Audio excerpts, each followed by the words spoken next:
My friends, Passover is tied strongly to the power of memory. Biblically, the festival is Zecher Litziat Mitzrayim, a remembrance to the Exodus from Egypt.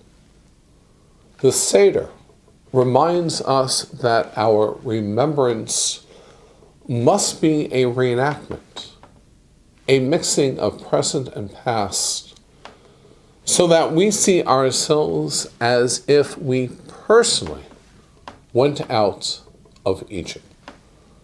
This type of memory is an active memory.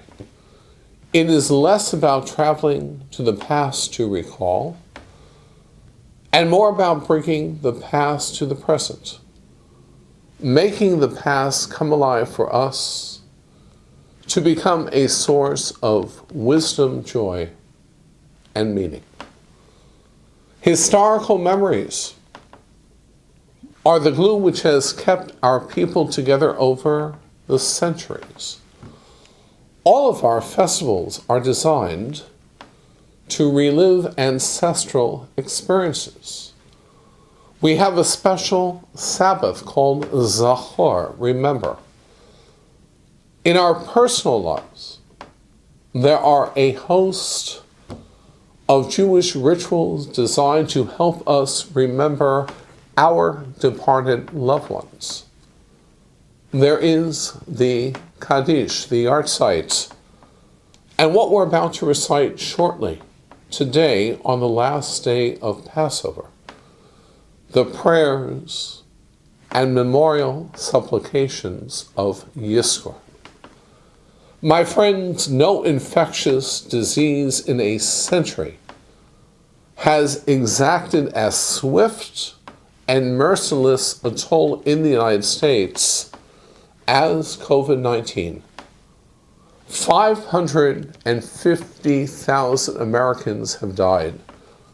We struggle to make sense of the meaning of such loss, and we seek a community of shared memory and acknowledgement that we are not alone in our grief. In this pandemic, both the mourning and memory process has been arrested, inhibited, distorted in ways that will leave us as individuals and as a nation with unresolved grief that will be with us for years to come.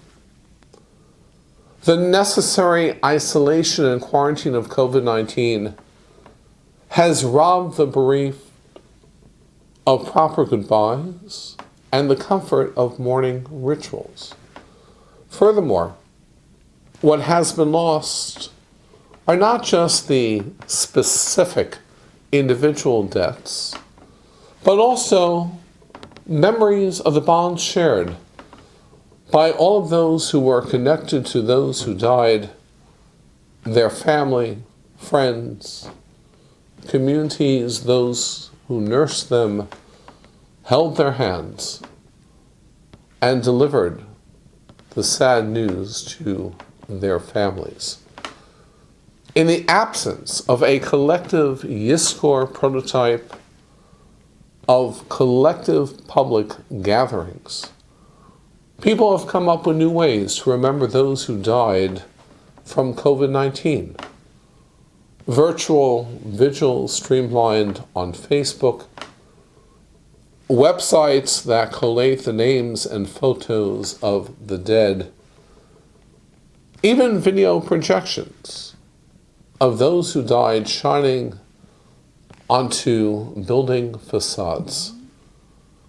Perhaps we will find a way to make other rituals and monuments to remember the hundreds of thousands of Americans and millions around the world who lost their lives to this horrific disease, where we can join together as we now do at Yizkor, knowing that death respects no boundaries of race, gender, faith, class, or any other category we use to distance ourselves from our common humanity.